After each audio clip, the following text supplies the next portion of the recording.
Guys, स्वागत है आपका मेरे आज के इस नए वीडियो में। गाइस, आज मैं आया हुआ हूँ अपने खेत, और इस पूरे खेत में अभी तो फ़िलहाल पानी लगा हुआ है क्योंकि गन्ने की छिलाई हो गई है।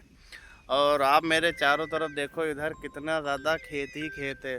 उधर पीछे सरसों का खेत है, ये गेहूँ है, इधर भी सरसों है, और ये हमारा प्लॉट है। ये प्लॉट मेरा है क्योंकि इसमें गन्ना छिल गया है और अभी सिर्फ पानी ही पानी जो है भरा हुआ है, क्योंकि इसमें चूहे बहुत लग गए थे, तो उसके वजह से इसमें पानी लगा हुआ है। और ये हमारे मित्र हैं राकेश दादा। हमारे राकेश दादा, क्या हालचाल? बढ़िया बढ़िया। अरे ये बहुत ही हाँ। मजा ले रहे हैं। ये रोड है बढ़िया, ऐसे हाल है। मस्त। बताओ क्या बात, क्या बात,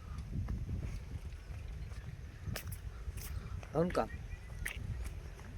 मुझे देखो कैसे बढ़िया कहाँ बना कौन है। काम?